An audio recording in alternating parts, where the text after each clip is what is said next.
shaqadii aan u tagnay oo madaxweynuhu nagu weheliyey runtii waad garanaysaa muddada aan ku jiray waqti badan bay ahayd waqti badan baa nagaga lumay oo aan ka shaqaynaynay hase yeeshee waa ku guulaysanay in heshiiskii dekedda Boosaaso la dhiso insha Allah si degdeg ah u bilaabin doona laakiin waxay ku xidhan tahay taageeridda shacabka reer Boosaaso iyo dhammaan Puntland ayaa ku xidhan tahay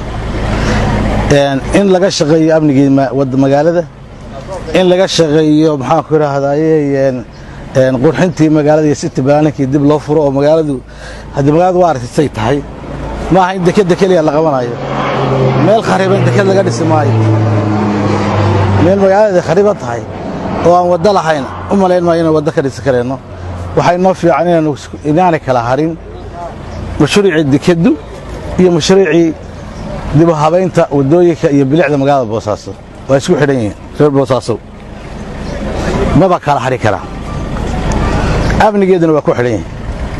waxaan aad iyo aad uga codsanayaa ganacsatada reer Puntland gaar ahaan reer Boosaaso waa lagu dhan yahay Puntland waa ku dhanta waxaan jecelahay in arrintaas si fiican ay uga qayb qaataan bilicda magaaladu haddaanay jirin dekedda Boosaaso macna sameeymayso amniga magaaladu haddaanu jirin dekedda Boosaaso waxba sameeymayso waxaan ka codsanayaa shacabka iyo dadweynaha iyo ganacsatada gaar ahaan deegaanka leh in wixii loo baahdo aad gacan ugu siisaan ha noqoto waxba dhacaya dawladda dadkeeda xubayn mayso laakiin waxa loo baahan yahay in gacan la ku siiyo